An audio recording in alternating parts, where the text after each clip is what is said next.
welcome to your astrological vibrations for Friday, March 13th, 2020 by Gaia Looming. I am Mimi, and our energy mantra for today is, I listen for the universe to provide understanding. And hey, let's file a little Friday the 13th upon all of this. However, I do come to you with the belief that Friday the 13th is lucky energy. It is goddess energy. It is really strong yin energy. We have 13 cycles of the moon in a given year. Friday is named after various goddesses. I usually connect into the Freya energy, Freya Friday. So this is a call to the yin. And really, when we stop, take a little time and listen, we can get into the yin stillness and use our intuition to tune in deeper to what is coming through. And I feel like for each of us, that is one of the biggest lessons we have going on right now, to tune in to what the divine unfolding is and how we're all meant to take action and non-action in this dynamic balance. So Friday the 13th, we are right there at this nodal Chiron square. Now remember, square is resistance energy. And as I was thinking about this, I was like, well, I feel like I have resistance to this virus. Two things on all sides that are being said about this virus. And yet, remembering teachings that I do believe in, I often believe, and I know this is controversial, but this is my belief, and it's okay if you believe something different, that a lot of times the dis-ease is part of the healing process. So just looking that on multi-layers, the dis-ease is part of the healing process. Well, one of the big things we need to heal, which we're building into astro-wise, is the ability to come together and work together and realize that we're all on the same team and we don't have to fight against each other. We have Saturn moving into Aquarius in about 9 days. Just over a week, we will be entering this energy. 10 days, 9 days, 8 days. Sorry, my math is a little wonky right now. Because what day is it? Anyway, very soon, on the 21st, Saturn will be moving into Aquarius. And Aquarius reminds us that even though we are each an individual, we are the community of Earth. We are all Earthlings. And I do believe that this is one of the lessons that we're being guided into through this disease, you know? Another thing, this is deeply attacking lungs. In Chinese medicine, lung represents grief. And this world has not always offered us the time to stop and tune in to the deep feels that need to be processed. I can't tell you how many people I know that have lost like a loved one in an animal. And like within hours, they're kind of expected to show up and perform and do all the things. And we don't always have the time to deeply grieve. And there's so many other things I think we're grieving. My life isn't what I thought it should be. There can be grief in that. So do realize that if your world is currently slowing down, while I know there may be fear, what are the feelings that you're being called to process? To me, this is what this square with Chiron is about. Chiron in Aries is like, come on, fools. That's literally what I'm hearing. Come on, fools. You gotta heal yourselves, which means we gotta work with the North Node in Cancer. We need to rest. We need to be still. We need to nest. We need to connect with our families, whether it's birth family or friend family or soul family. We need to connect with those whose energies are nurturing to us. We need to allow ourselves to feel the feels. We need to allow ourselves to be guided forward slowly by our intuition. That South Node in Capricorn is reminding us we've done the thing where business, society, the all of those things took precedence, and that's not working for us anymore. So this is a call to come back to yourself, to come back to home, to come back to your feelings, to allow the healings. Now it's interesting because this connection is happening at 4 degrees, and that 4 degrees is revolution, evolution degree.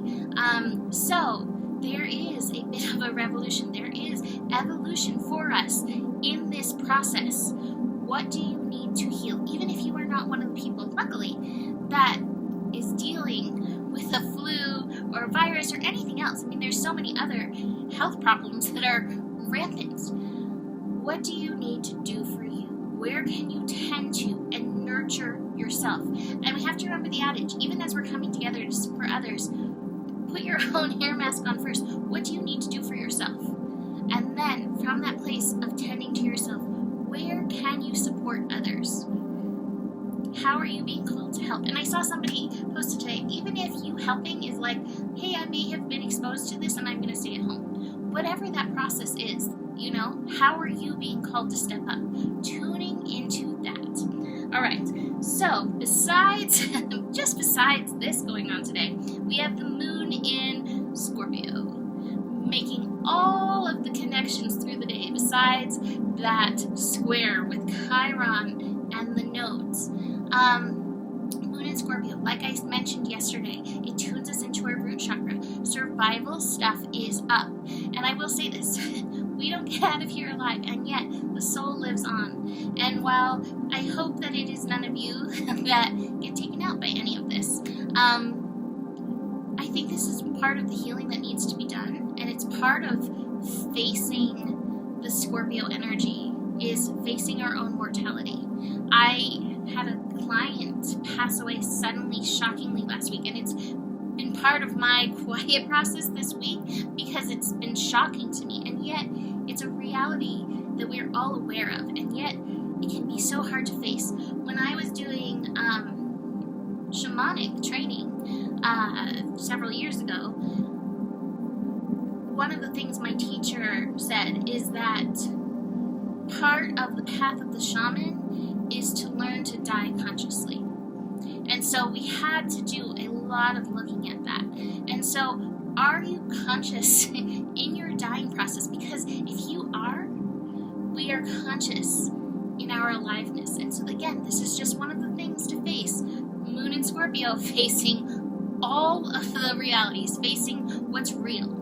Alright, so Moon in Scorpio is connecting to Mars and Neptune, and Mars and Neptune are moving into a sextile, helping each other. So we have Mars and Capricorn. Mars and Capricorn right now is freaking out a little bit because it's like, oh my god, I feel like I need to do things to save the world. We all have some Capricorn in us, and that Capricorn's like, I feel like I can save the world. I feel like I can be Superman, and I will just fly really fast back and like get rid of the virus. And yet we're not really being called to do that. The Neptune energy reminds us, divine flow. What is your place in the flow? Listen to your intuition and then take that divine action. And again, slowing down. It may not be as much as you want it to be. I posted the full moon, the hummingbird energy, where the hummingbird was like, I do what I can. Do what you can. Do what you're called to. And again, the Hierophant, the no-thingness. Sometimes doing nothing is the calling. And it's okay if that's your calling at this time. Your job is to listen and to not compare yourself to anybody else or to anybody else who's, on the roller coaster. Fear is going to be rampant in this. It's something that we just need to accept that it's going to be there. But what is our job in the fear? By the way, I haven't done this before. Tell me what you think. I have the 396 hertz solfeggio sound in the background right now. And I was like, hey, let's do a little bit of that to help even out, ease any of the fears. So, just that. Alright, so Neptune, reminding us of our divine plan. Don't freak out if you don't know what to do. Sit down, tune in.